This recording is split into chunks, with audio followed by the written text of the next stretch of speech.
Okay, Andrew, it's 9:30 now, so that's fine to start. Wonderful. Thanks, Kira. I'll get straight into it. So good morning, everybody, and thank you for joining the latest webinar in the National Diversity and Inclusion Awards 2025 series. I'm Andrew Campbell-Edie. I'm the Communications Manager at the Irish Centre for Diversity. Just some quick self-description for those that need it. I'm a black man. My pronouns are he, him. I have close cropped hair on my head, otherwise known as bald, and a black moustache. I'm wearing spectacles and I'm in front of a white virtual background with the logo for the Irish Centre for Diversity and our coloured triangle branding. So about today's webinar, we recently held the National Diversity and Inclusion Awards to recognise and celebrate the valuable work being done to progress D&I in Ireland. This webinar series has been devised to share the insights and experience from the sponsor, the winner and the finalists, so that any learnings can be applied to your organisation or help with entering the next award cycle. Today's session focuses on the category Company of the Year. This category recognises the organisations that are really leading the charge when it comes to DEI and can demonstrate that they have this vital area at the heart of their business. This is now needed more than ever.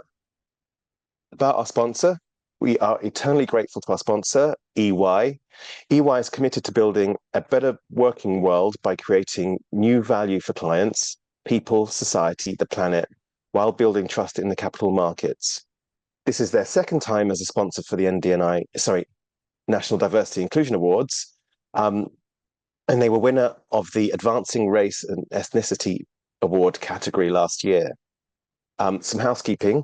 I'll shortly hand over to EY, and then we'll hear from some of the finalists, and then with the award winner, wrapping up in about an hour.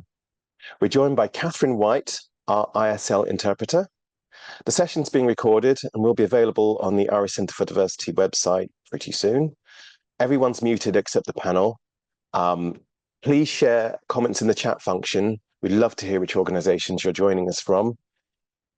There isn't time for Q&As on this session, so we urge you to get answers if you have any burning questions afterwards by connecting with any of the panelists on LinkedIn. Now, without further ado, I'm very pleased to introduce our host for today's session, Melissa Bosch, Diversity, Equity and Inclusion Country Lead for Ireland. She will shine a light on this organisation's diversity inclusion advances and lead what is sure to be a very enlightening and lively session. Before we start, it's important to mention that EY, like all of the other sponsors and the Irish Centre for Diversity, had no part in the judging process and couldn't enter themselves. Over to you, Melissa. Good morning, everyone. I'm delighted to be here this morning. I'm delighted to hear all the stories and all the insights from our panel. At EY, we absolutely believe that DE&I, it's not just a metric, but it's absolutely vital to our culture and to our success. Our commitment to diversity, equity, inclusion, it remains steadfast, especially in our current global context. This commitment, it extends to our people, our community, and our clients in Ireland. In today's rapidly changing world, the importance of DE&I has never been more pronounced. We are witnessing a global shift where businesses are held accountable for their impact in society. And here at EY, we understand that embracing diversity and promoting inclusion is not only the right thing to do, but also essential for our growth and our sustainability as an organization. It allows us to attract top talent, understand diverse markets, and ultimately deliver better service to our clients. We continuously strive to create a workplace where people feel valued, feel empowered to contribute their unique perspective. This commitment extends beyond our walls. We actively engage with our communities, with other organizations to promote diversity and inclusion on a broader scale. So by sponsoring Company of the Year, this award, we're recognizing and celebrating organizations that exemplify that excellence in fostering an inclusive environment. These companies serve as role models. They demonstrate that diverse teams drive innovation, drive creativity. They drive better decision-making. Our sponsorship of the National Diversity and Inclusion Awards is a testament to our belief in the power of diversity, the potential of inclusion. We are proud to support those who are leading the way in creating inclusive workplaces. We remain dedicated to fostering a culture of belonging at EY and beyond. Because I personally believe that together we can drive meaningful change. We can build better and brighter futures, and more equitable futures for all. So while we're not part of the judging process, I am genuinely delighted to hear from the panel, because we're able to gain insights from a diverse range of perspectives. The panel's expertise, their experiences, it enriches the conversation around diversity and inclusion. It highlights innovative practice, strategies that we can all learn from. So hearing from the panel, it also will reinforce our belief that collaboration is key in the journey. It's absolutely critical towards greater inclusivity. By listening to the stories of those who have successfully implemented DE&I initiatives, we can better understand the challenges and the triumphs that come with this important work. It inspires us to continue our efforts and explore new ways to foster inclusive environments within our own organization and further afield. So I am absolutely thrilled. I hope you're as excited as I am today. I'm going to move on to our first person. I'm absolutely pleased to welcome our first award finalist, Workday. And Workday is represented by Colin Canning. Workday is the only fintech company among the finalists today, with close to 2,000 employees in Ireland. The judges, they admired your commitment to supporting local communities in Dublin through engagement initiatives. Can you tell us a little bit more about these? Why is social inclusion important to Workday? What impact have you been having in the community? Over to you, Colin. Yeah, good morning. My name is Colin Canning. I'm the program manager here in Workday for our Ireland site operations. So firstly, I just say thank you for the opportunity to speak today, and I'm delighted to represent Workday as a finalist in these awards. At Workday, I suppose we take immense pride in being among the finalists today. We have over 2,200 employees in our European headquarters here in Smithfield in Dublin 7. Our roots are based in this vibrant community, and this has driven us to create a culture that not only prioritizes innovation, but also makes a real impact on the people around us. At Workday, social inclusion and impact is at the core of what we do and who we are. It drives our beliefs that everyone, regardless of background, should have an opportunity to thrive. So they say opportunity is everywhere, but not everyone gets that opportunity. One of the examples, I'd like to speak about is our multifaceted partnership that we have with Technological University Dublin and Trinity College Dublin, which looks to focus on, the next generation of tech innovators, creating opportunities for underrepresented groups in STEM. Through this partnership, we've invested €2 million to establish the Chair of Technology and Society, a first of its kind for Ireland, which sees a 7-year initiative creating a pioneering research unit in TU Dublin and Trinity College Dublin. And this program will explore the intersection of technology and society, addressing critical topics like AI and STEM innovation, and ensuring technological advancements having meaningful societal impacts. We're also funding a number of PhD students and research staff to reinforce Ireland's leadership in groundbreaking research. But also through this partnership, we're delivering impactful programs that span from primary school to third level education. So we work with our local DEIS primary schools, running hands-on coding and tech skills workshops, looking to inspire young minds, introduce them to the possibilities of technology, as well as we've seen the launch of what's called the EdTips program this year in partnership with AWS and Science Foundation Ireland and TU Dublin, which is all about enabling digital technology in primary schools.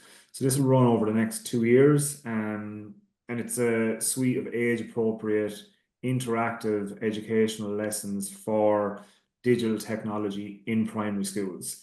This is on the national curriculum, which we're very proud of, and it's going out to all 3,300 schools in Ireland. They'll provide supplementary learning materials, looking to build teachers' confidence, starting with lessons in the classroom. And we hope this will empower primary school teachers to deliver digital technology in the classroom at any stage, regardless of infrastructure. With that, we also look at the secondary level schools, and we offer junior cycle programs to students to demystify what third level education is. And we provide practical tech career experience programs in both the workplace and with TU Dublin on campus, supporting them through their access and outreach.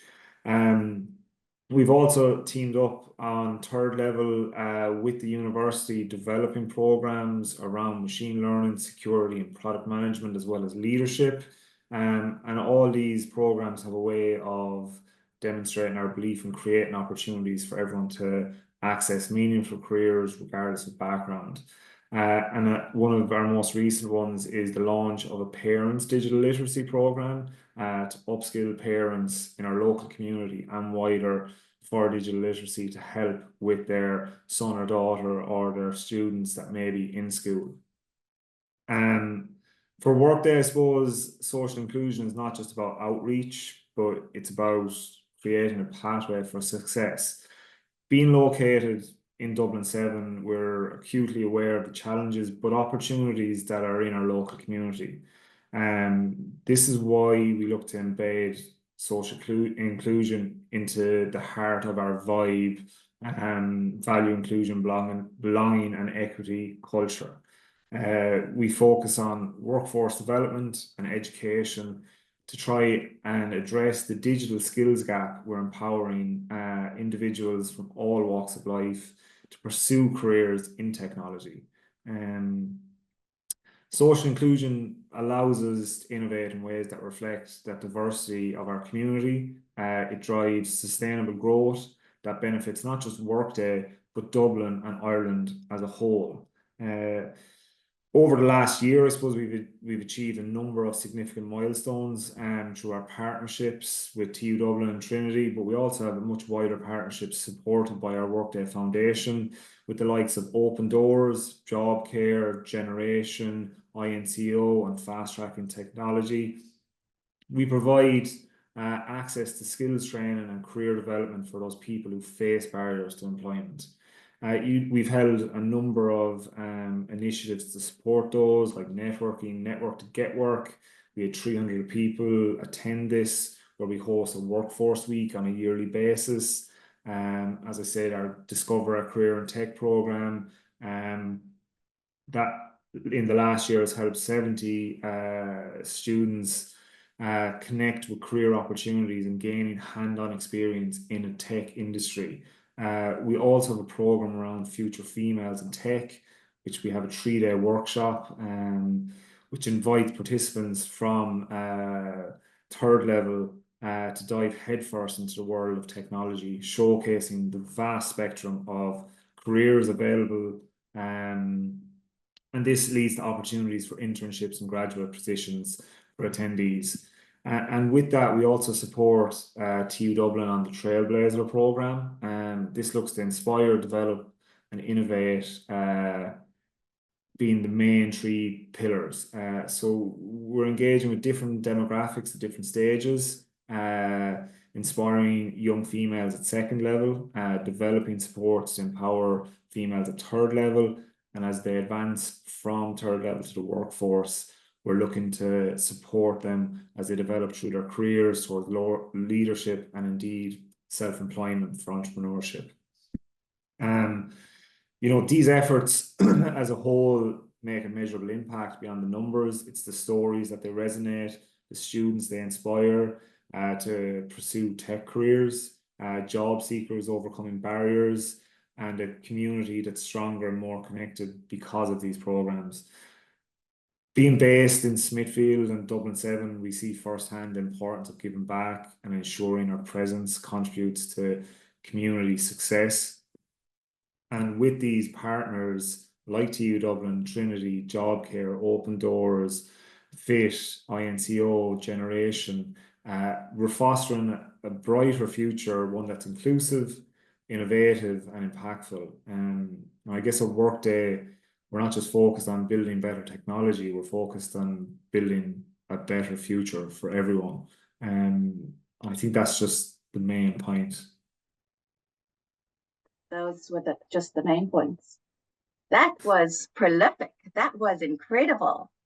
Wow, the depth and breadth of the work that you're doing, the connections that you've made within the organization and outside of the organization, that's testament to why your organization and yourself, why you're on this panel today. Thank you so much for sharing that.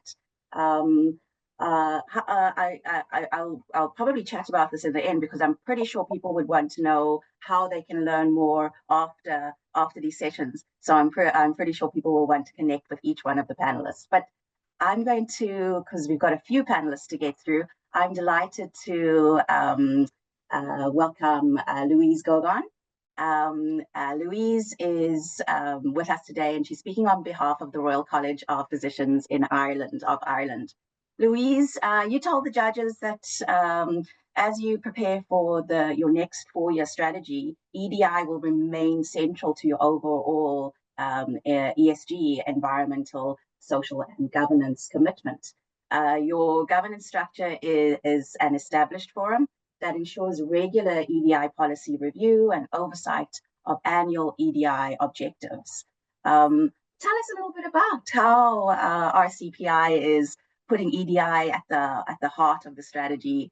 What does that look like for you? Perfect. Thanks, Melissa.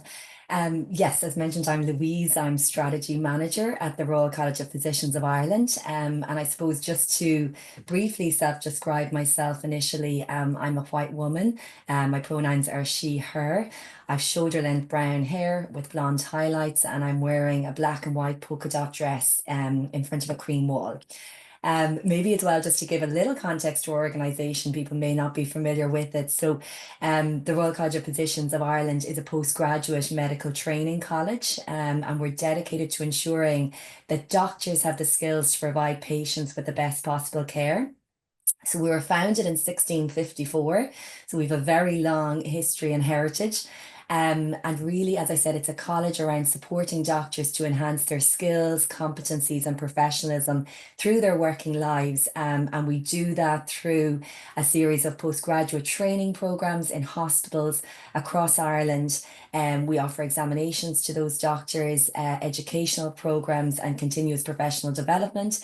And we have a very broad-reaching network, both in Ireland and globally. So we have a network of over 13,000 doctors from over 90 countries. So just to give a little bit of context to the organisation, first of all. So I suppose I'm delighted to have this opportunity to speak today. And as we prepare our next 4-year strategy, EDI is absolutely at the heart of our ESG commitment.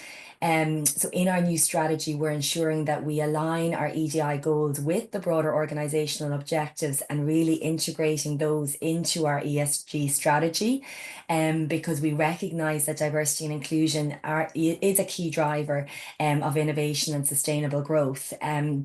So for us, EDI definitely isn't a standalone initiative. It's embedded completely in our strategy. It's embedded in everything that we do. And under our new strategy, which will launch soon, it's a key corporate priority that underpins the entire strategy. So I suppose just to kind of, in terms of some interesting things that we've worked on in terms of having EDI at the centre of all that we do and at the centre of our ESG commitment, we have a very active EDI employee network. And it's grown in the last 3 years from 4 people who started it in 2021 on top of their own day jobs, so not dedicated staff to this, on top of their own day jobs. So I think that shows the passion within the organisation. And then now it's grown to 21 members, including our CEO and our CFO, who are members of that group. And we've really divided, I suppose, the overarching EDI employee group across the 9 grounds of discrimination. So to look at all different areas. So we've got 6 sub-networks, and that's gender equality, LGBTQI+, multicultural and ethnic minorities, interfaith, disability inclusion and neurodiversity, and we've got a parents, carers and families sub-network group. So this group and the sub-networks within it, they work alongside our HR team and our senior leadership team to really drive meaningful change. And we've done that through a number of different awareness events, broad-arching policy, broad-ranging policy updates, and training that we've provided. So I suppose we've very much made EDI a leadership priority, and it is a leadership priority. So our senior leadership team are deeply committed to it. And I think that is demonstrated in the fact that they are part of our CEO and CFO, as mentioned, are on our EDI employee network. They're direct members, direct sponsors of it, and we meet every 3 weeks to review our progress against all the various initiatives that we're working on and address any challenges that might be arising. And also our board, our council, they really feel strongly about the importance and impact of EDI. And I think they've demonstrated that through their commitment and their continued support of all of the EDI initiatives that we've run and continue to run, and the training and policy changes that have been brought into the organisation, as well as their support to continue including it as a priority for the organisation in our new strategic plan. And as I mentioned, it's listed as a corporate priority for us, and that underpins everything that we do. So I suppose just to maybe give as well a little bit of an idea of when I mention EDI initiatives, what type of initiatives we have run in the organisation, and I suppose we want to continue to build on that now as we go forward. And it's really exciting to be a finalist in this category and ourselves to learn from all the inspiring companies that are here. But just to give a sense of what we have worked on. So we really want to build upon, I suppose, an already very inclusive, respectful and collaborative organisation, and encourage that sense of open dialogue and increased awareness of different perspectives, and really empower employees to bring their authentic selves to work. So to do that, we've really updated all of our policies, looking at them through the lens of EDI. And in that regard, we had new policies that were introduced, of course, in the area of diversity and inclusion, but also we had wide-ranging kind of updates to our family leave policies. And I suppose that was probably the biggest change, where we really looked at our maternity leave in terms of our paid maternity leave and the duration that's for, and made very positive updates in that regard, and also introduced a number of policies, including a surrogacy policy in the last 5 years. So we're really thinking and trying to be inclusive and cover all of the family leave policies. We've strengthened our recruitment and selection process, and we provide a lot of training to our managers now, our hiring managers, in terms of unconscious bias training. And also in terms of disability inclusion, and this is an area that we want to even build upon a lot further as we go forward. But we something basic that wasn't in the building, we're in terms of accessible toilets, and they have been installed, and we're obviously building far more than that, but it's just really that focus from the EDI group has ensured that the things that should absolutely be there are there.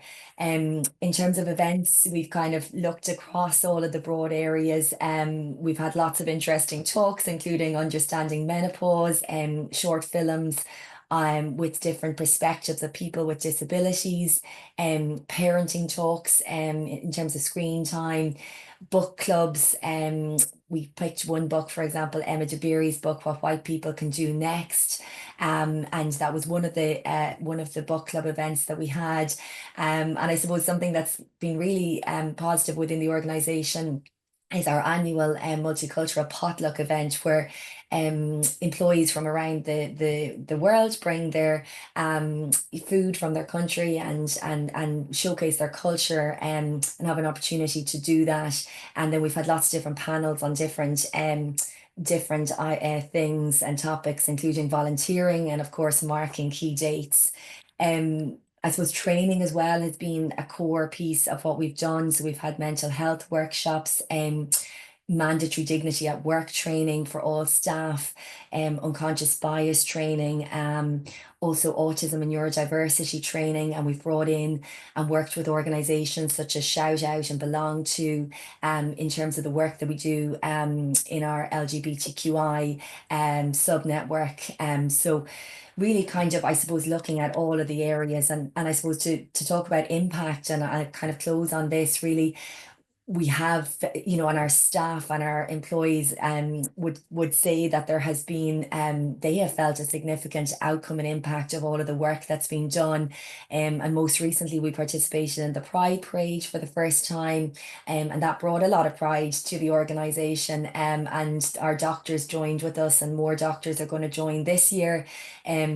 We've set up run clubs in the organisation. Everyone's running now. We've got we're in fun runs different times of the year. So, you know, it's I suppose, and this has been kind of evidence then, and in our Great Place to Work survey, and our accreditation with the Irish Centre for Diversity. So we, in our Great Place to Work, we achieved that this year as well, and we got a very high score in diversity and inclusion. And of course, our accreditation with Irish Centre for Diversity remains core to what we do. So I suppose just to wrap up, in terms of the question, that EDI is certainly not a short-term initiative for us. It's at the centre of our strategy. It's at the centre of everything that we do. It's an ongoing commitment that's embedded in our strategy and our ESG framework.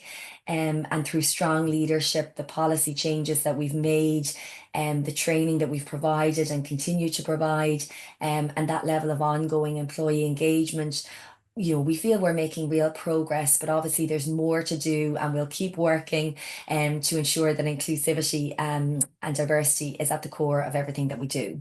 Thank you.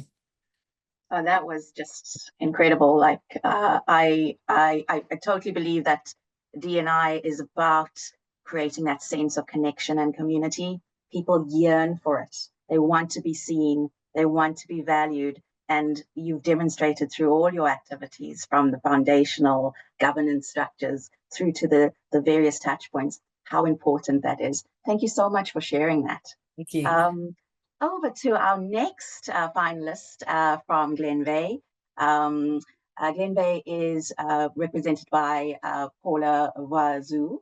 I'm delighted to have her here and to talk to us about the impact that they're making. Glenveigh Properties has made strides in their gender diversity, with 36% of the workforce and 43% of the board being female, making you an employer of choice for women in a traditionally very male-dominated industry. Tell us how you went about achieving that, Paula. Thanks, Melissa. So I'm Paula Wazoo. I'm Senior Business Partner at Glenveigh. I'm responsible for HR, talent acquisition, and ED&I. I'm a white woman, and I am sitting in a blurred blue background in a booth, and I've shoulder-length brown hair. I'm delighted to be representing Glenveigh here as one of the finalists in this category of Company of the Year. Thanks everybody for sharing their learnings as well. I'm taking lots of notes, and because, as Louise said, there's lots done and lots more to do for probably all of us. So a bit of background on Glenveigh. So we're a construction company founded in 2017. So we're a relatively new company, and we've just under 500 employees. We're based in Maynooth, and we are a home builder. So it's our vision that everybody should have access to homes and communities. We place great importance on sustainability in terms of, you know, the way we build our homes and communities, but also the workplace that we have created and continue to build. And we've had rapid growth over the last 7 and a bit years. We have 36% female employees, which is, you know, more than 3 times what you traditionally find in a construction company. We also have 22% of our employee base non-Irish, and we've got over 23 nationalities at the last count. So we're quite a diverse organization, and really, really proud of it. We set out to really, I suppose, build that inclusion piece in our strategy. We had obviously been doing a lot of background work in terms of, you know, the way we were recruiting, and I was responsible and still am for talent acquisition. So, you know, we looked at our recruitment processes, ensure that the job advertisements were written in as neutral a way as possible. We firmly believe, and we know to be true, that removing barriers for one underrepresented group makes it a better place for everybody. So we've really seen that come to fruition. We have three pillars to our ED&I strategy, which is firmly linked to our building better overall business strategy. And those 3 pillars are better representation, creating an inclusive environment, and using our influence. And those 3 pillars have helped us, you know, both, you know, attract, retain, and develop not just our female employees, but all of the people that we have. Some of the things and some of the initiatives that, you know, specifically towards inclusion of our female employees we're creating family-friendly policies. You know, we were, you know, probably about 3 years ago, about 5 years ago, we introduced paid maternity and paternity leave. You know, we wanted to make sure that our women that were employed by us, you know, could go off, you know, start their families and return, and you know, still be financially secure to come back and do that. We have a very flexible parental leave policy, whereby people can take it in hours, you know, an hour a week, an hour a day. So that really helps with people with caring responsibilities. We have a menopause policy and a fertility leave policy in place, which was spearheaded by our women's employee network group and launched last year. Speaking of our network groups, we have 5 of them in place, and they're very, very active for the last 2 years. You know, we launched the strategy at the end of 22, and in 2023, the 5 network groups came together. And as previously mentioned, our women's network group is really, really strong. We have a disability network group, ethnicity, parents and carers, and LGBTQIA+.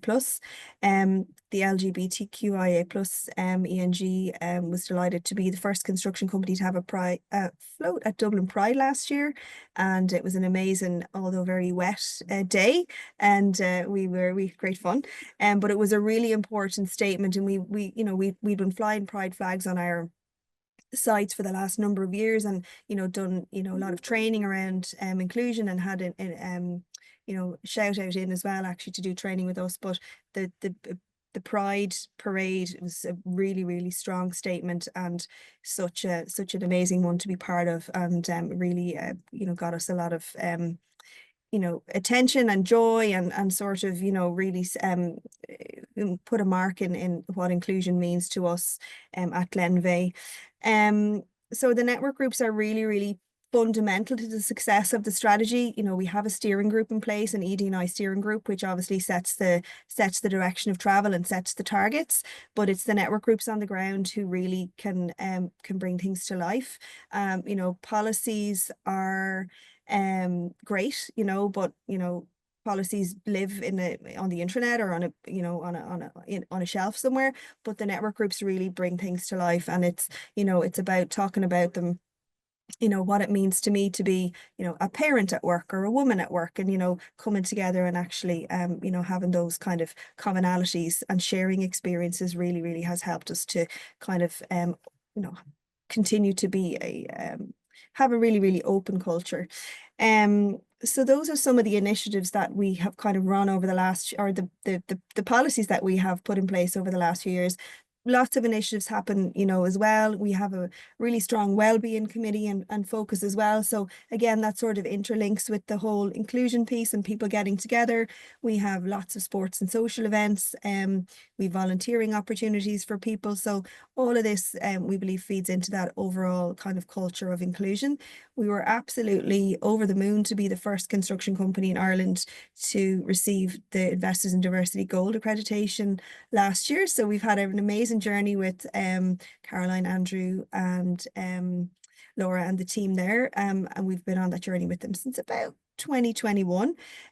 So quite a fast journey, I would say, but a really, really rewarding one. So we really celebrated that success internally and externally.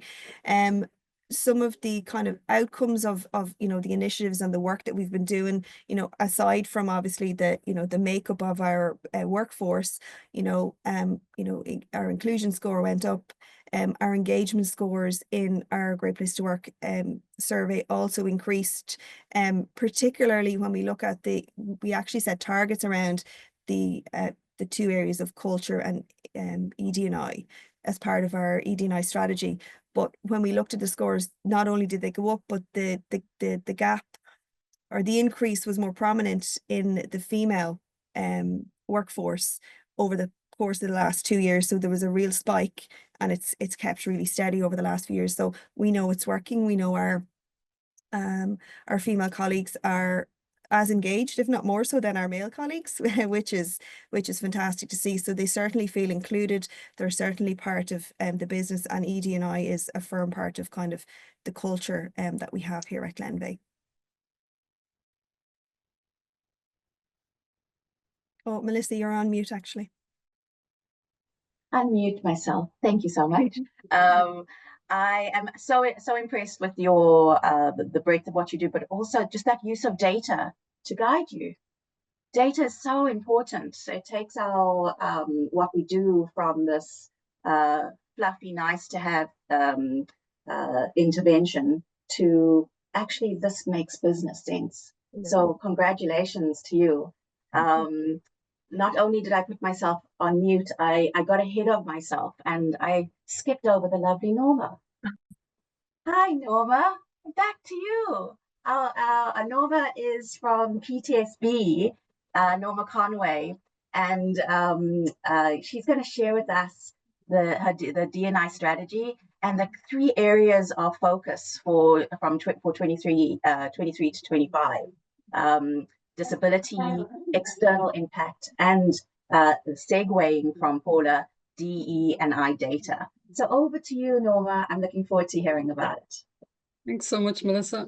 And good morning, everybody. So my name is Norma Conway, and I'm the DEI and Wellbeing Manager here at PTSB.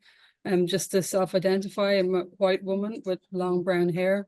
I'm wearing a green and black top today and headphones with a very blurred background, and I am in the office today, so apologies if there's some background noise today.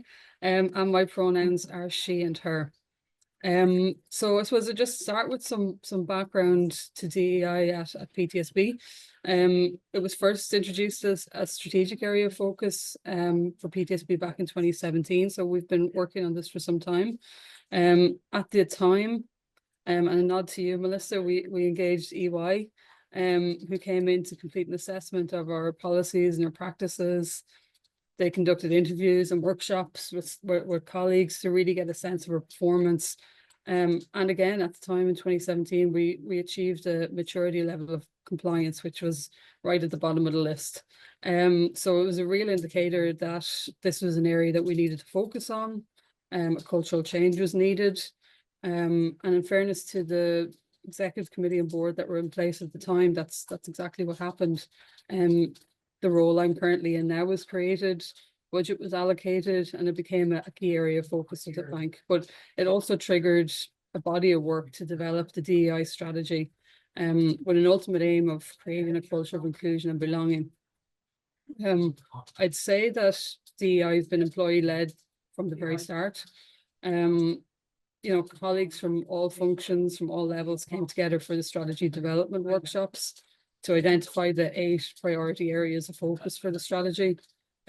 These areas included leadership accountability to data analytics, customer satisfaction to smart working policies. And while we've updated our ambitions and actions over the years as we progress, those 8 areas of focus are still in place. There's still the same 8 areas that we look at year on year. I would say the key to the progress to date has been the ownership of actions within the strategy. So those actions aren't owned by ourselves in DEI, they're not owned by HR, they're owned by the functional area manager. So the recruitment actions are owned by the recruitment manager, branding and communication, the relevant teams.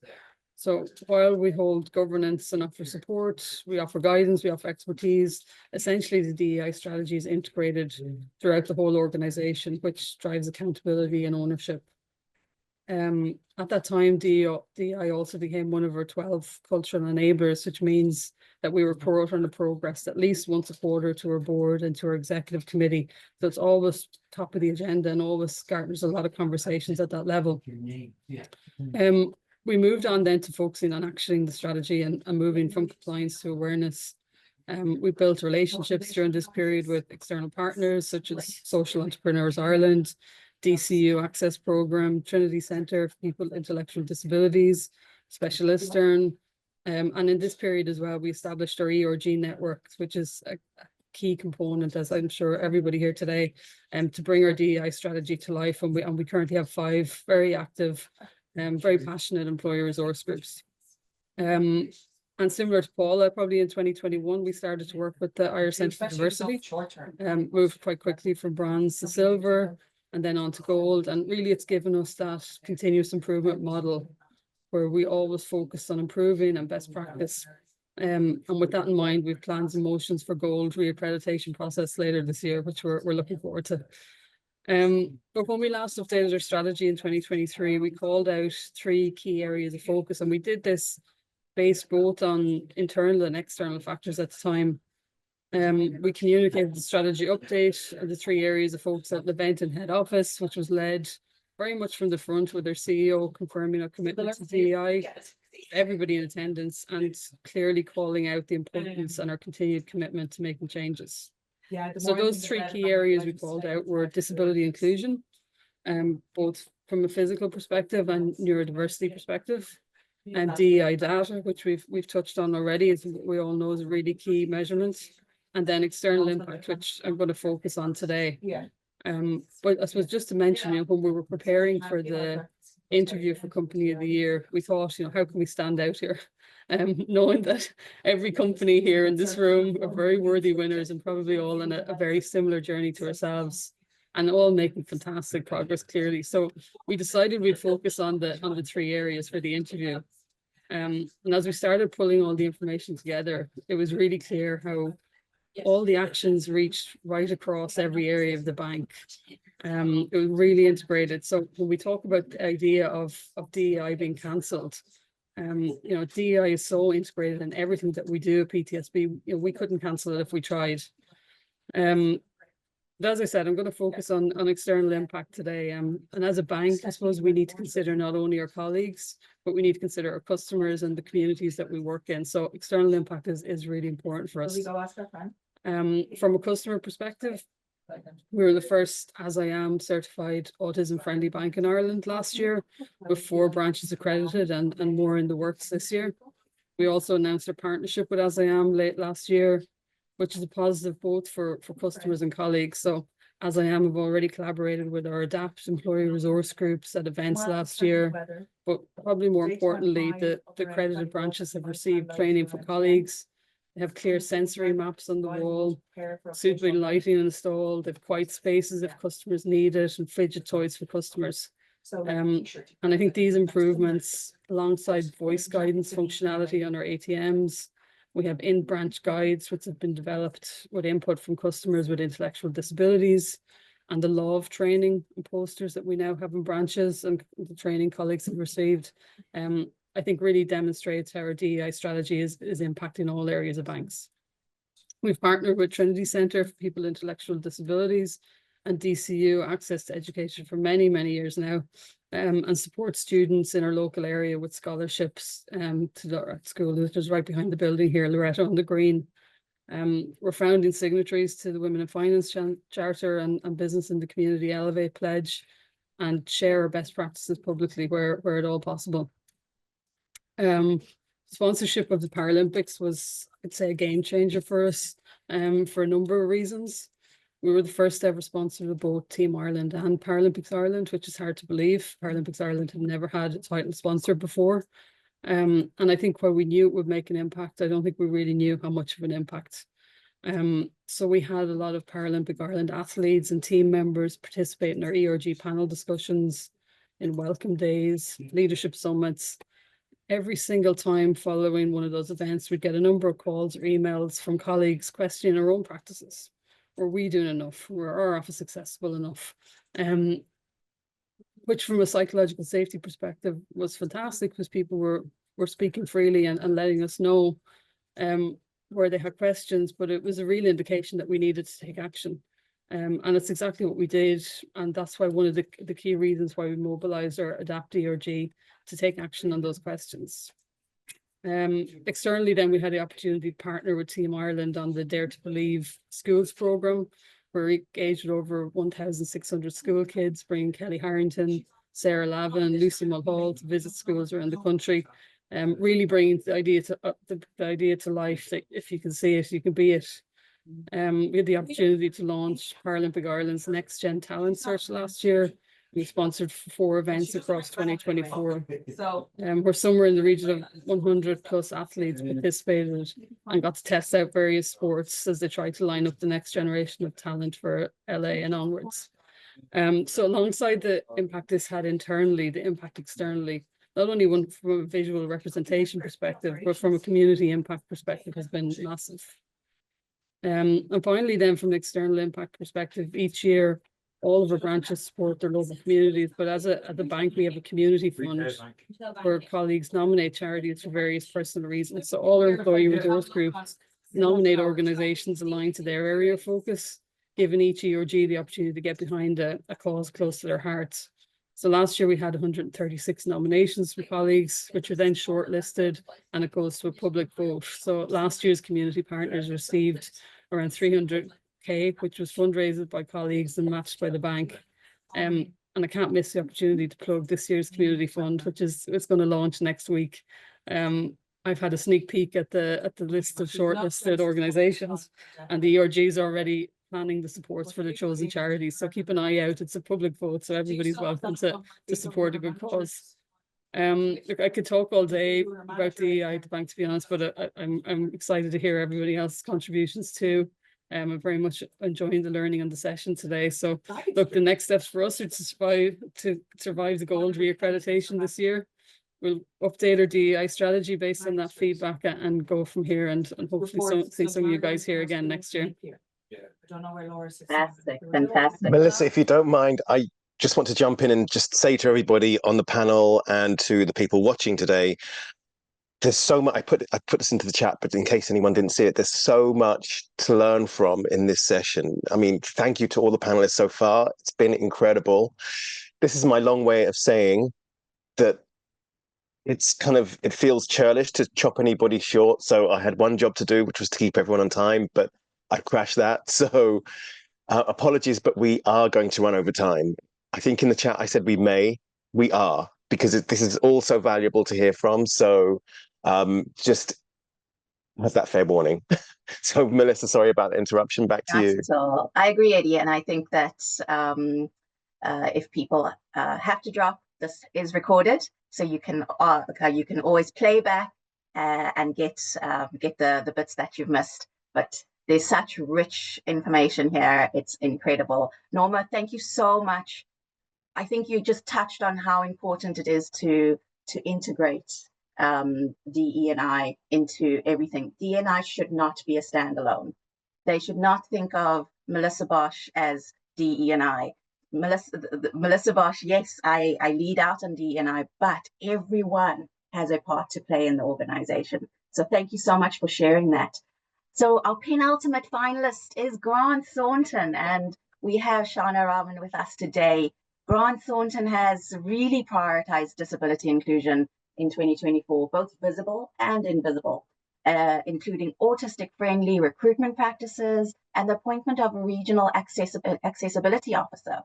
Also, you also reported 100% permanent employees for all people with intellectual disabilities who began working with you as interns from the Trinity Centre.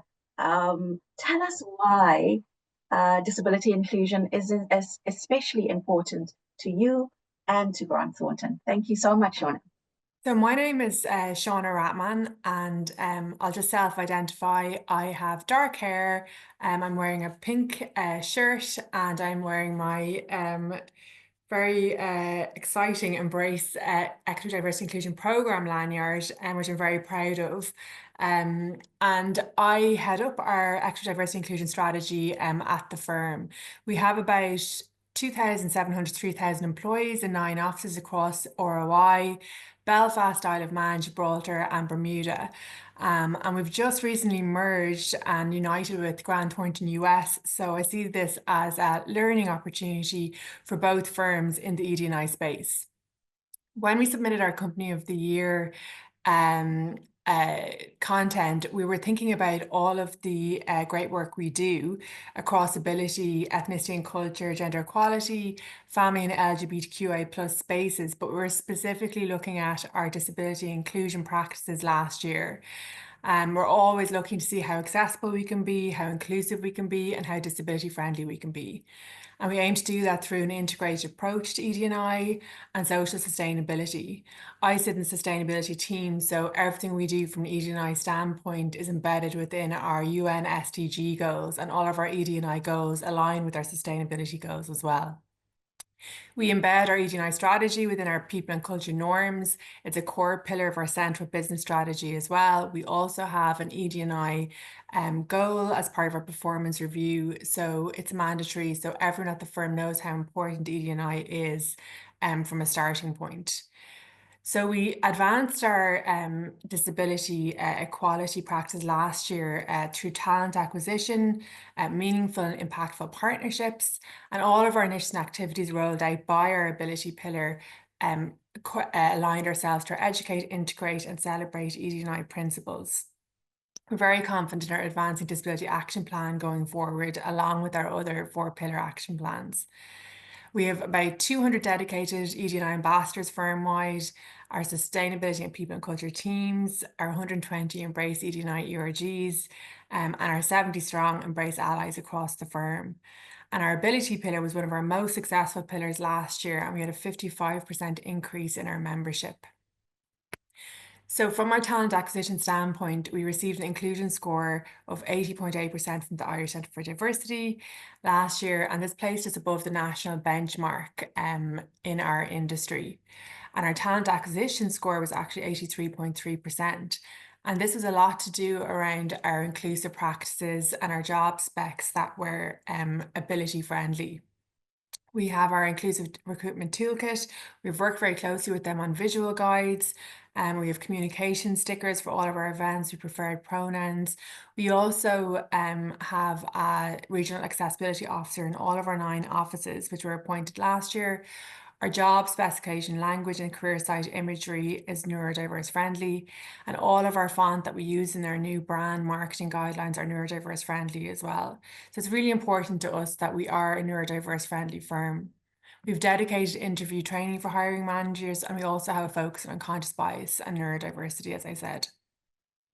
We've been in partnership for As I Am now, the national organisation, autistic organisation in Ireland, which many of you know, and we apply their expertise and trainings to everything that we do.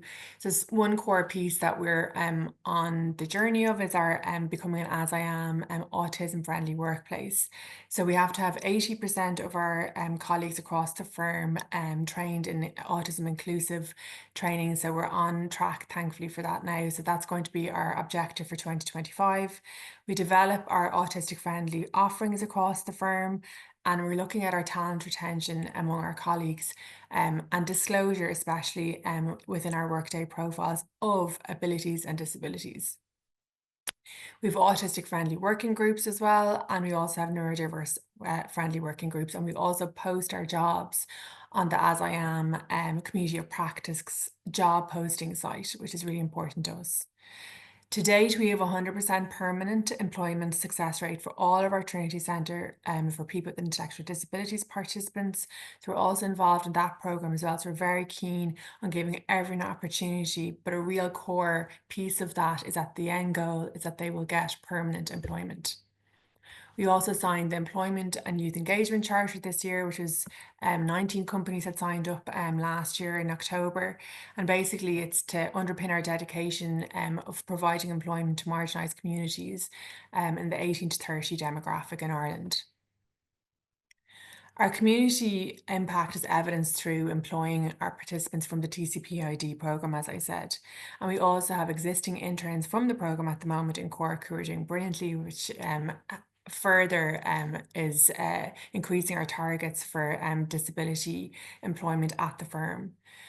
And last year we launched our Hidden Disability Sunflower Partnership. This has been so impactful. Its ROI launch has influenced other Grant Thornton firms to take note and assess for their own offices.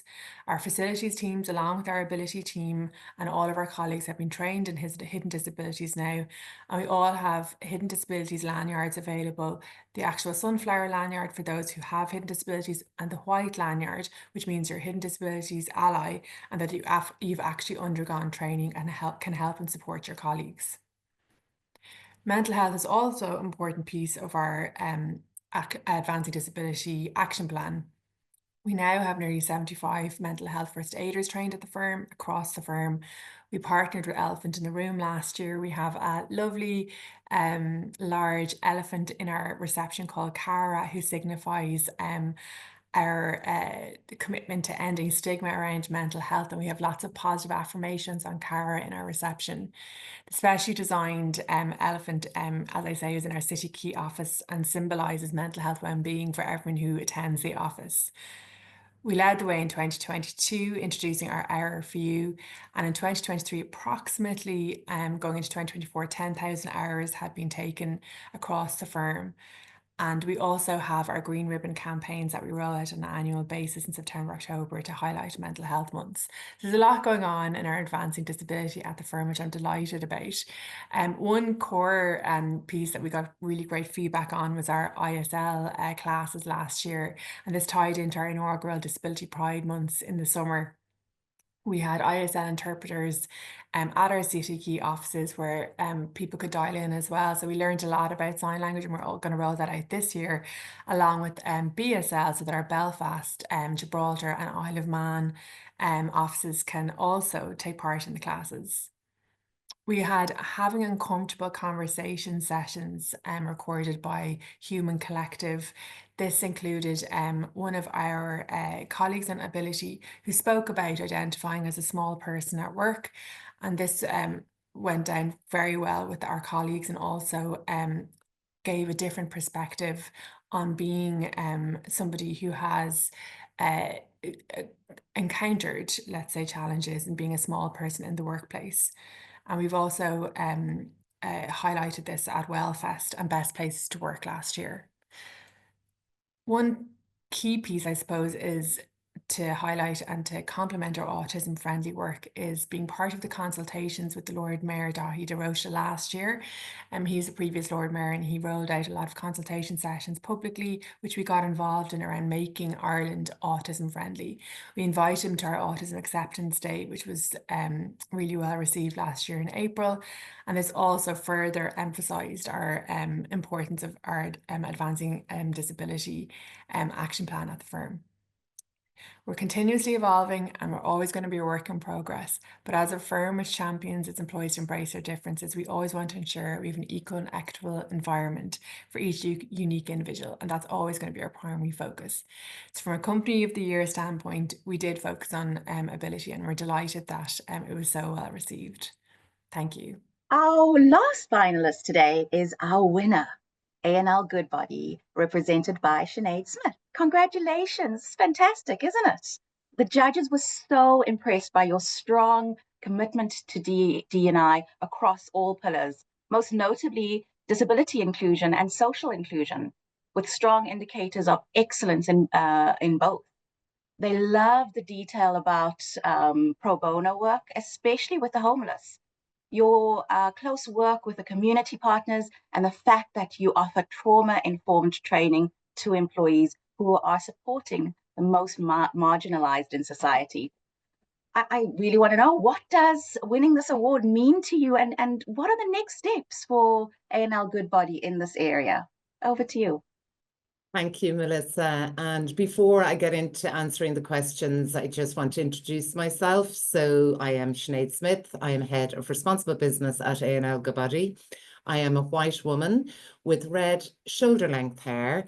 I am wearing a black polo neck, and the background, I'm sitting in front of a grey background, and my pronouns are she, her. As I said, I work for A&L Goodbody. For those of you who are unfamiliar with who we are a corporate law firm of we have about 1,000 employees working in our firm, and we give Irish legal advice to multinationals, financial institutions and government bodies.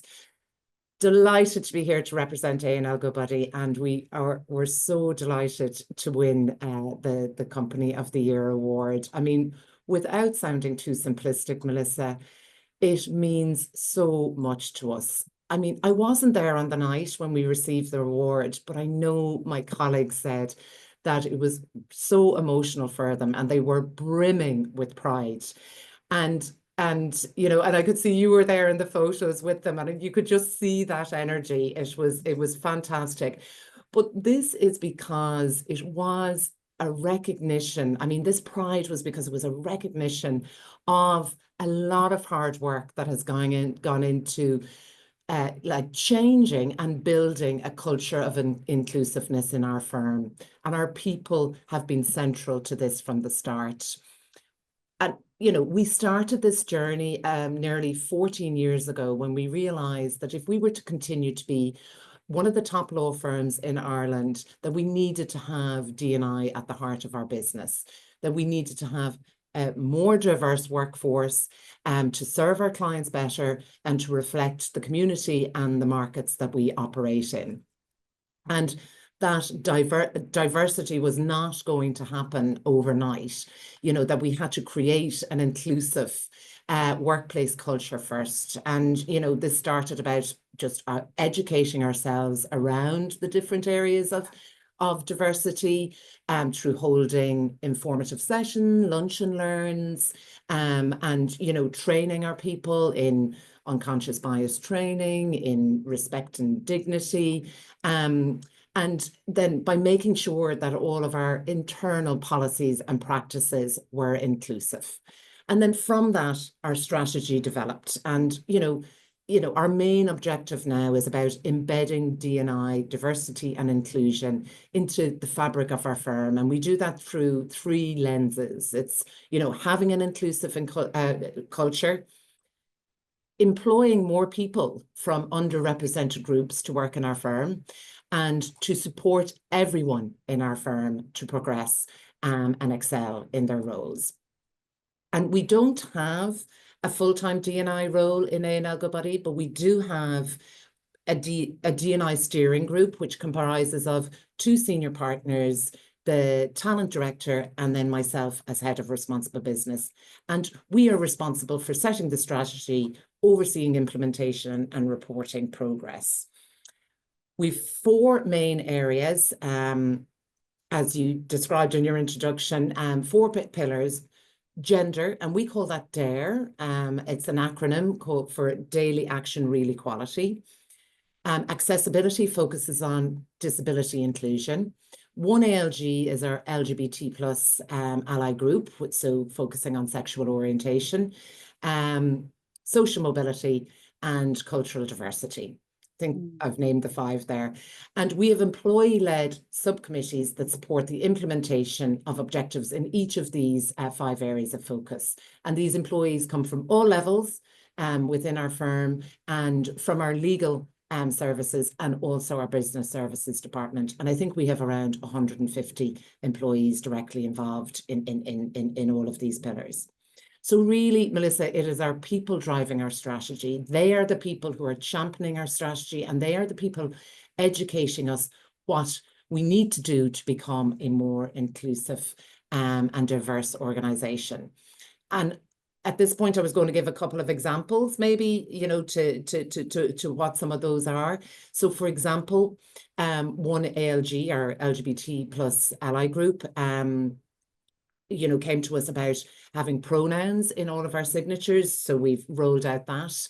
But also they came to us saying that, you know, we don't currently have a gender identity expression and transitioning in the workplace policy. That's a gap area for us. So we need to have that as part of our policies, employee policies. So we introduced that a couple of years ago.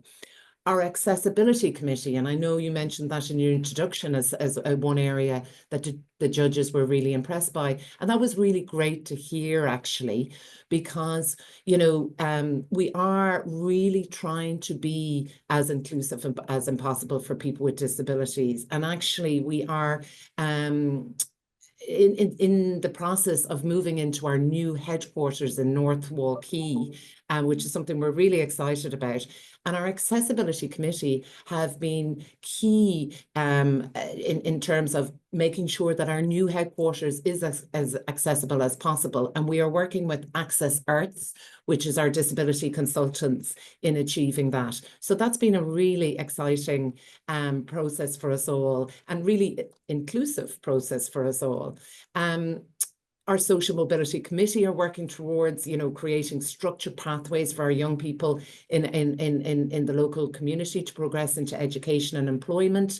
My colleague Susie will be talking more about that in the Advancing Social Inclusion session that I know is happening, I think, next week. And then just another piece that our D&I subcommittees were very much involved in was we decided that we wanted to come up with a set of D&I principles to help us guide our personal behaviour, as well as channel our focus as an organisation, so that we can think and act in an inclusive way and foster diversity in our firm for everyone to. And these principles were: be brave, be accountable, be curious, and be kind.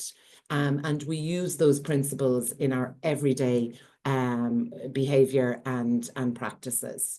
So at this point, I just want to acknowledge my colleagues and the amount of work that they have put in. And as a result, the great progress that we have made in implementing our strategy, and that we have gone from being a not so diverse organisation now to having a much more diverse organisation. And, you know, from an external perspective, this award also gives us that validation that we are an inclusive company that is that we are a company that has been recognised as inclusive and diverse. And, you know, culture itself helps us retain our people, but getting this validation would maybe hopefully make other people recognise, actually, this is a really inclusive workplace, and I want to join A&L Goodbody as a result. So that's what it means for us, Melissa. So I'll move.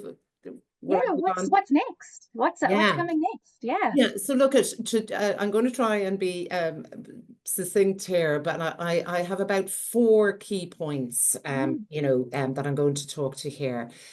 So the first point is we're going to continue to focus and build on what we're doing, developing our strategy and creating long-term sustainable change across those 5 pillars of diversity. Because we're continuously looking to improve our diversity, you know, in every aspect. So that's the, you know, continuing to stay focused and build on what we're doing. The second thing is to continue to listen and understand from our people, to be educated, to continue to be educated by our people. We got really good feedback from our people through the Silver Mark accreditation that we did with the Irish Centre for Diversity. And we learned a lot from that. And we are continuing to get more understanding through focus groups. And that will really help and support our strategy going forward. And obviously the next step is to apply for gold standard.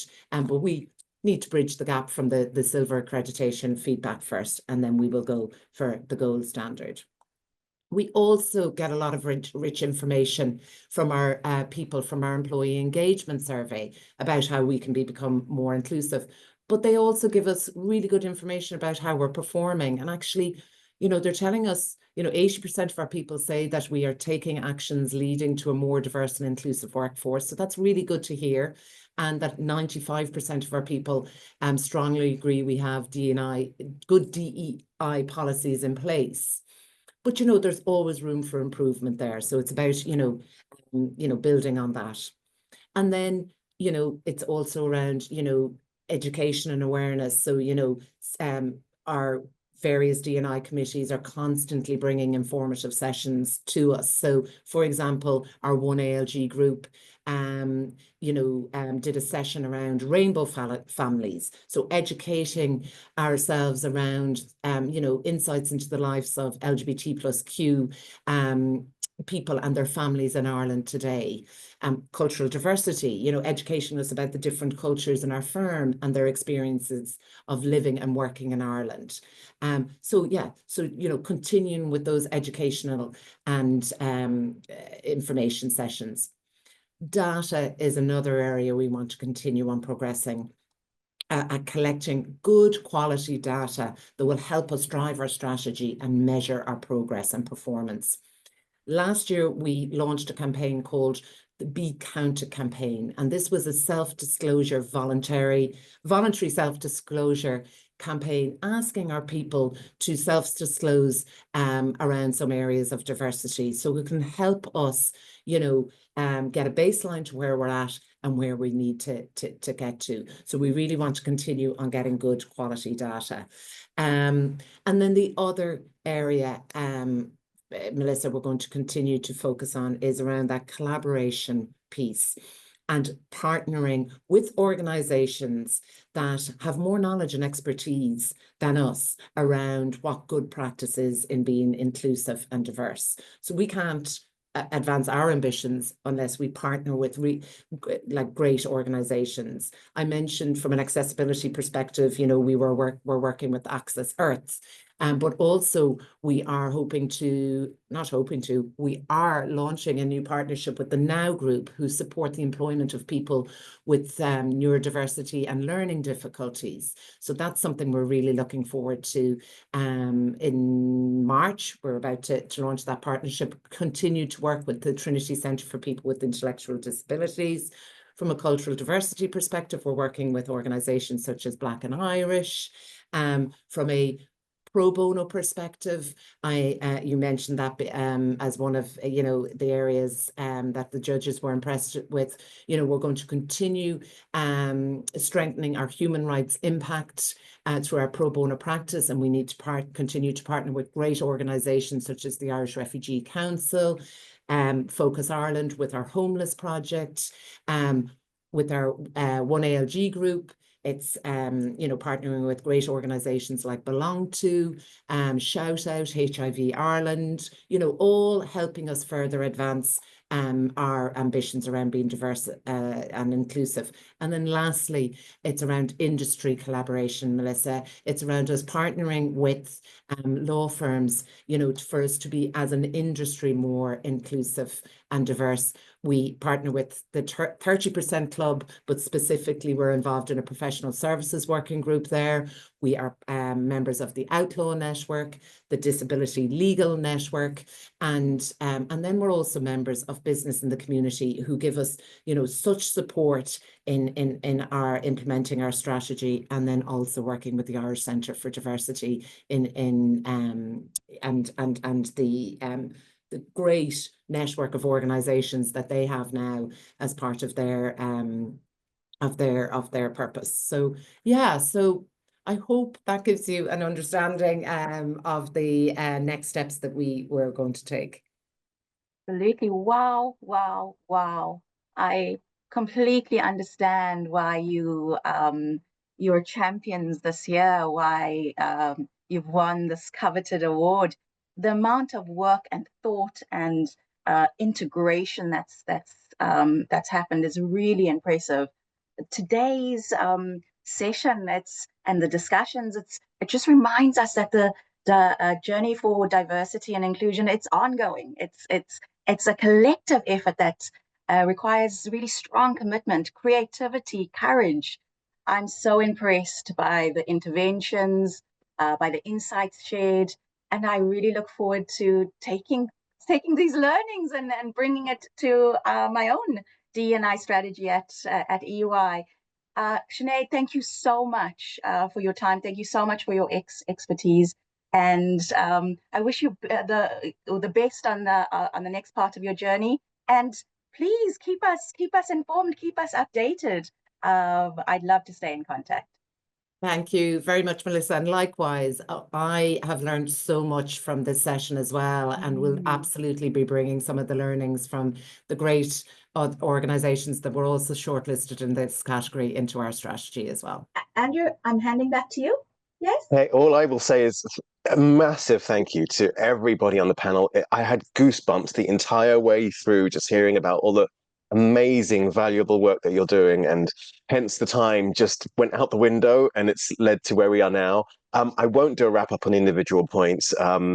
Everybody is welcome to watch the recording and take out what suits their organization.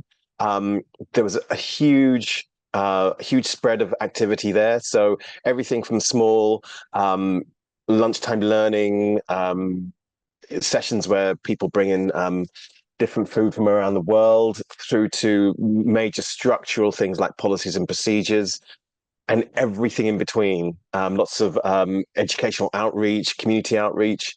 Wow, amazing. So I urge you all to check the recording, take your own takeaways. And all I'll say is, again, thank you so much to all of our finalists. Congratulations to Sinead and AL Goodbody for winning the award. Amazing. Thank you, Catherine, for doing our ISL interpretation. Thank you to Kira for all of your work behind the scenes and keeping this going.